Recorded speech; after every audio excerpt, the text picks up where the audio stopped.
Þorvaldur Sigurðsson, stundu kallaði Valdi Snill, þjálfari Þórs í handbolta. Valdi, hvernig leggst handboltatímabili 2020-2021 í kallinn? Það leggst bara mjög vel í mig, sérstaklega vel núna því að við erum konur hérna undir okkar merki og í okkar umhverfi og bara í Óli sem er eiginlega bestu. Það er að skemmtilegast að liða. Við byrjum á 2 tapleikjum, háspennu leikur á móti Aftureldingu þar sem við töpum á loka sekúndunum. Síðan kom tap á móti. Valdi mig, viltu hjálpa mér? Ég er nú... En allavega, í síðasta leik þá var sigur á móti ÍR og það var vel gert. Já, við byrjum á að brenna aðeins af á móti Aftureldingu og FH og förum svo í þennan ÍR-leik. Já, bara kanna hvert að þú hefur munnað þetta með FH. Já, þetta er fersku minni, tapleiki sitja svolítið lengi í mér, þessi gamla kynslóð, en ÍR-leikur er einstaklega þægilegur að ná 2 punktum og við erum svona held ég að móta liðið í rétt átt, en það tekur tíma, það er bara. Sýnist þér, Valdi, að þetta sé, eða erum við að byrja eitthvað eins og þú áttir von á? Já, ég myndi, ég er ekkert fjarri því, það eru ákveðnir punktar sem eru kannski aðeins betri en ég átti von á. Aðrir sem svona klárlega er að fara að skýrast betur hjá okkur núna eftir að nýri leikmaður er komin til okkar og við svona, já, við erum svona á pari við það sem ég bjóst við, myndi ég segja. Þessi nýji leikmaður sem er vinstri örfendskytta frá Rúmeníu, hefði hann breytt gangi leiksins í þessum 2 fyrstu leikum? Það er búið erfitt það að segja. Mér finnst drengirnir hafa staðið sig einstaklega vel sem hafa verið að spila þessi leiki og ég meina þeir koma vel undan sumurinn og þessu COVID-bulli sem við erum að upplifa núna og búin að æfa alveg eins og ljón undir merkjumanns Kitta okkar og ég held bara að drengirnir hafi staðið sig vel og ég meina við erum bara komið upp í þessu deild. Við þurfum bara að virða það og leggja okkur alltaf fram í þetta eins og Þórs er að gera öllu leyti alls staðar. Þessi nýji leikmaður, hann náttúrulega búin að æfa í einhverja daga og hvernig er svona fyrstu kynni, hvernig sýnist þér við höfum verið að fá það sem við áttum von á? Já, við erum svo sem ennþá sem hann er nú bara búin að vera í okkur 2 æfingar og 3. að byrja. Hann er hann er stór og ég held við séum kannski búin að hitta á eitthvað, ég vona það allavega, en hann þarf aðlagast okkur og við honum og það tekur einhverja daga og eða jafnvel vikur en hann er ungur og þá er þeir aðallega hefnari, þannig að við getum mótað þetta sjálfið svolítið og það þarf að berja inn í þetta 603 merki. Það er það fyrsta sem við gerum. Svo Róm var ekki byggð á einni nóttu? Nei, en hann dettur vel inn í hópin okkar og það eru bestu merkin sem við fáum strax. Strákarnir taka honum einstaklega vel og hann er strax farin að aðtast og djöflast inn í klefa og það eru svona fyrstu merkin sem eru mjög góð og það segir svolítið mikið.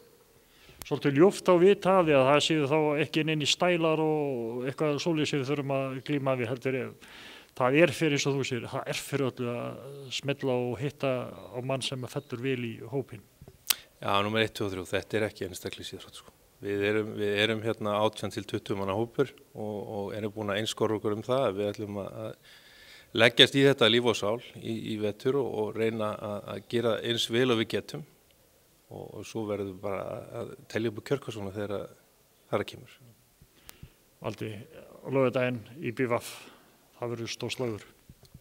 Já, það er bara gaman að fá svona alveg lið hérna. Þetta er heljar mannskapur og þetta er ég held meistarana. Og þeir unnu síðasta leik bara eins og við og það eru 2 stig eins og við fengum og þetta lítur bara hörkuleikur. Svo verður ekki dólar löng pása þegar kemur stór slagur eða bæjarslagur hérna Þór og Káa í handboltanum. Bikarkeppni HSI, það verður eitthvað.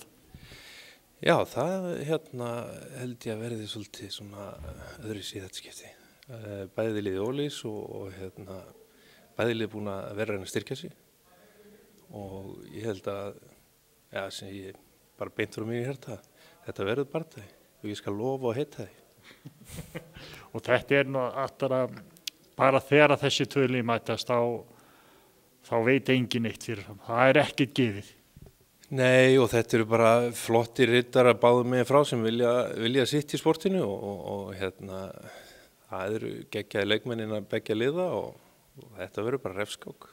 Það er alveg klárt og leikinir hafa verið býsna skemmtilegir, þessi liði hafa mæst undanfarna ár, þannig að ég á ekki vonu að vera neitt öðru sér núna. Bikar, langar okkur áfram í bikarnum? Okkur langar alltaf áfram. Það er alveg sama hvað það er og kannski sérstaklega myndi ég vilja fara fram núna. Það er sérlega ljúft. Já, ég held að konum minn geti alveg glemt í að gefa mig jólagjöf og það gerist. Það er svolítið. Valdið þú svona almennt bjassitt bara á framhaldi? Já, mér líst bara vel á þetta og drengirnir það er að senda okkur þau skilaboð að þeir eru viljur og þeir eru kraftmiklir og það er svo okkar Halldórs að reyna að púsla á eins og vel og við getum saman og koma okkar skilaboð mynd þeirra og ég held að með tíð og tíma að við munum sjá þokkalegt þórslið geta augrað flest öllum liðum sem okkar langar í. Ykkar að púslaði saman, er ekki nokkuð samstíða? Jú, leiðilega samstíða kannski. Við erum búin að vera það lengi saman í þessu að við svona eigum til að taka orð hvors annar og búa til setningar orðin. Er það ekki bara merkjum að menn séu á réttir lið? Jú, ég vona það að við séum að gera eitthvað rétt. Annars kannski verður einhver annar að tjásum það frekar við. En það er náttúrulega eins og þú sagði sjálfur hérna á þenni viðtalinu, það verður talið upp í kjörkvöðslunum í vor. Já, það er leynt og ljóst og okkur langar að hanga fram í þessari deild, það er alveg klárt. Þetta er spennandi að vera komin í bólis, öll umgjörð og allt annað og verður svona stærri og meiri og ég finn það á drengjum og það er mikið tilhökkun og virðing sem þeir bera fyrir því að vera komin í þessari deild og tilhökkunin er svo að mæta þessum þokkalega stóru liðum eins og við tölum og mátóku við þau. Við erum ekki búin að vera mörg ár undir Þór og erum svolítið að koma undan skjaldaréttum og ætlum að virkilega blása bara í þá lúðra sem við eigum og gera þetta fyrir okkar merki og okkur stolt. Valdi, þetta er flott lokaður, ég segi bara gangi ykkur vel. Já, við þakkum fyrir okkur og komið á völlin, takk.